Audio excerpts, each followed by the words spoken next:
প্রতিবেশীদের সাথে সৎ প্রতিবেশী সুলভ সম্পর্ক থাকবে, কিন্তু সেটা সমান মর্যাদার ভিত্তিতে।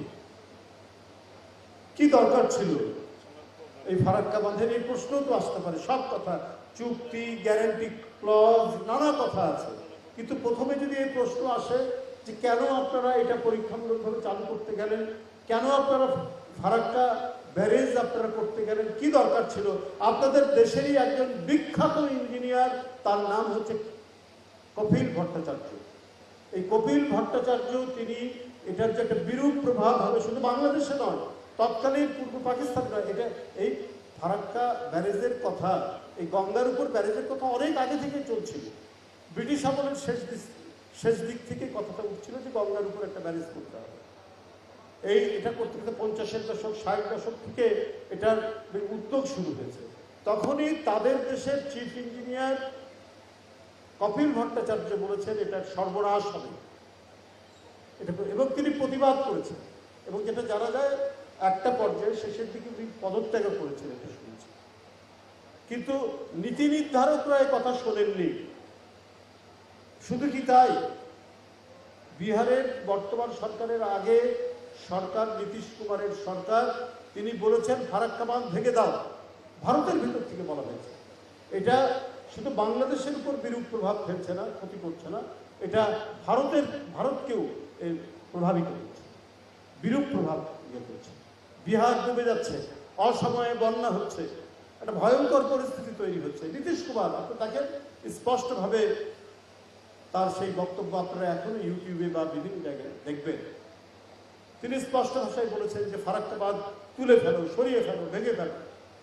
মেধা পাটকার নর্মদা বাঁচাও আন্দোলনের নেত্রী, তিনি বলেছেন ফারাক্কা থাকলে সবচেয়ে বড় এর আলটিমেট বিরূপ প্রতিক্রিয়া পড়বে, খারাপ প্রভাব পড়বে ভারতের উপরে, এটা ভেঙে ফেলা দরকার। হিমাংশু ঠাক্কর একজন অ্যাক্টিভিস্ট, তিনিও এই কথা বলেছেন, কিন্তু কর্ণপাত করেনি। এটার উদ্দেশ্য তো তখনই মনে হবে যে এটার উদ্দেশ্য ভালো নয়। আপনি শুধুমাত্র কলকাতা পোর্ট, কলকাতা বন্দরের নাব্যতা রক্ষা করার জন্য আপনি একটা দেশের ক্ষতি করে দেবেন। এই দেশকে নাকি আপনারা বন্ধু মনে করেন, এই দেশের স্বাধীনতা যুদ্ধে নাকি আপনারা অবদান রেখেছেন, এটা সত্যি কথা, কিন্তু আপনাদের অন্তরে তো তাহলে প্রকৃত ভালোবাসা, প্রকৃত বন্ধুত্ব ছিল না।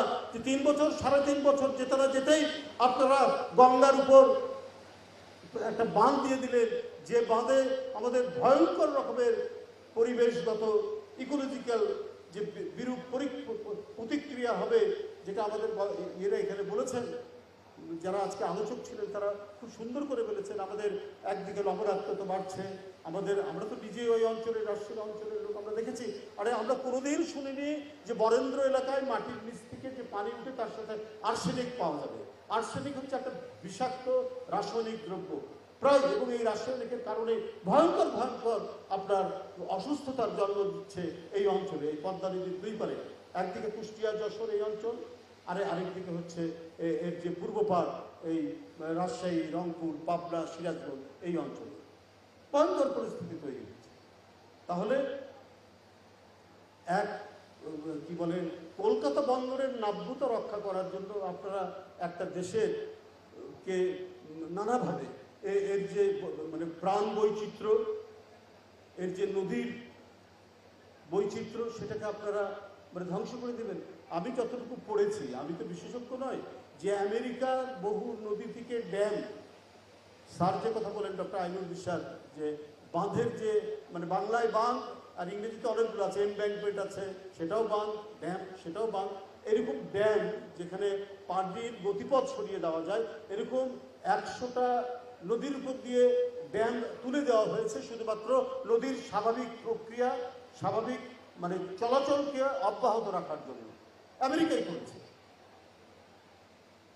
শুধু তাই নয়, আপনি যদি একটা সাপের মুখকে যদি চেপে রাখেন, তো সাপ কি হবে? নিঃশ্বাস বন্ধ হয়ে ছটপট, যত বড়ই বিষাক্ত হোক, ছটপট করতে করতে সে মারা যাবে। একজন গ্রামের লোক এই কথা বলেছে, আমি বিবিসির এক প্রতিবেদনে পড়েছি।